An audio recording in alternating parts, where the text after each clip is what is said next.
Je lis du livre de Genèse, chapitre 46, au verset 27, ce qui suit.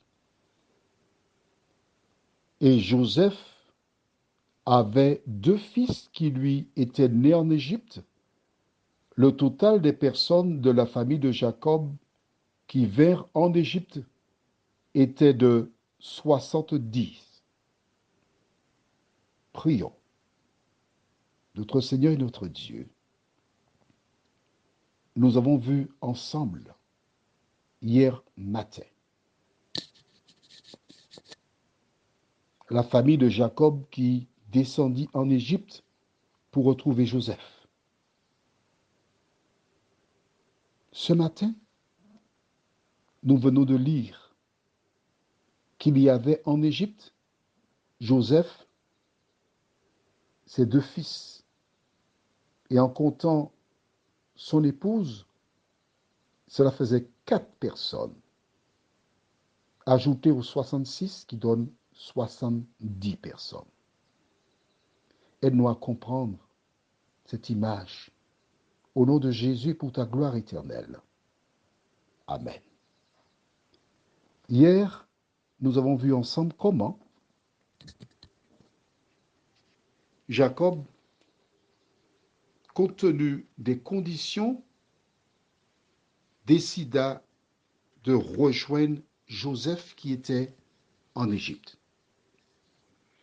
Pour rappel, ou encore c'est une découverte pour certains, Joseph avait des frères qui furent jaloux.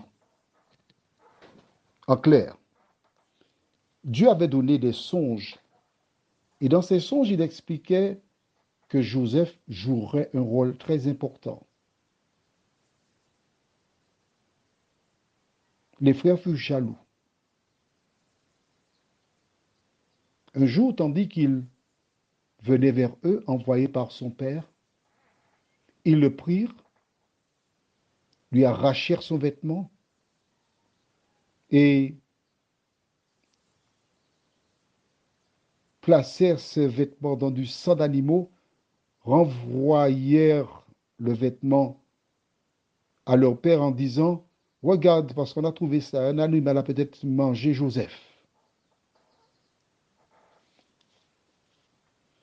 Ce dernier est arrivé en Égypte et après bien des péripéties,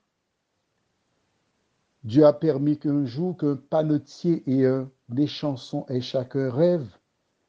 Il leur donna l'explication. Il demanda à l'échanson de parler de son cas à Pharaon, mais quand ce dernier sortit, il l'oublia totalement. 2 ans après le songe, le Pharaon a deux songes. À ce moment, Dieu rappelle à l'échanson que Joseph est en mesure de donner l'explication. On fait sortir Joseph de prison, il donne l'explication et le roi Pharaon le positionne comme son second. Il règne sur l'Égypte.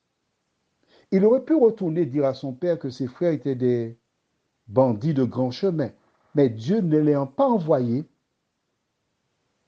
il attendait. Je m'adresse à toi, victime d'injustice, de méchanceté, tout ce que tu veux. Quelle que soit l'épreuve que tu traverses, n'agis pas sans avoir le feu vert de Dieu. Pour écouter une longue histoire que je t'invite à lire, Joseph organise si bien les choses que des gens de partout viennent acheter à manger en Égypte.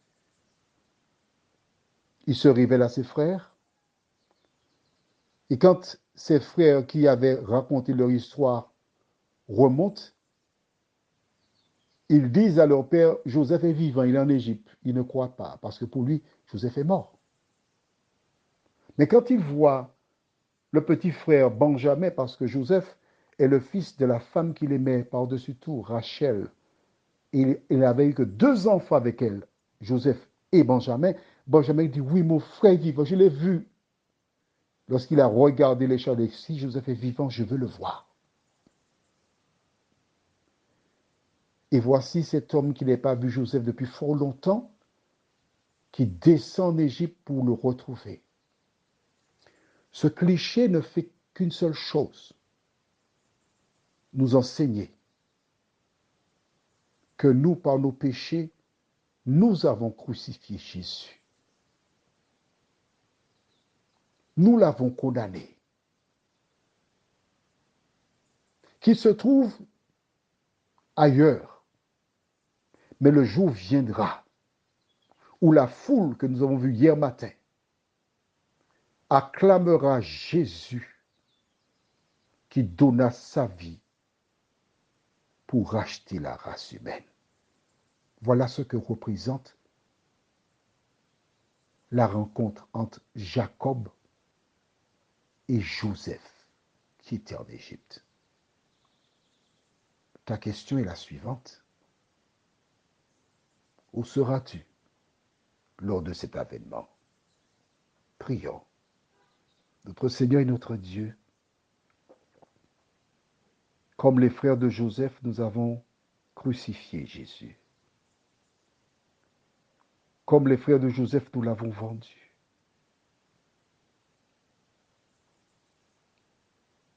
Nous l'avons maltraité. Mais nous te bénissons parce qu'il y avait en Joseph, comme il y avait aussi en Jésus, une claire compréhension de sa mission. Alors que tout nous montre que nous devons laisser cette terre, Seigneur. Nous devons la laisser pour aller vers toi quand tu décideras le moment de nous aider à lire ta parole, à mettre en pratique, à vivre pour toi, nous t'en prions. Au nom de Jésus et pour ta gloire éternelle. Amen. Je te souhaite une bonne journée avec Jésus.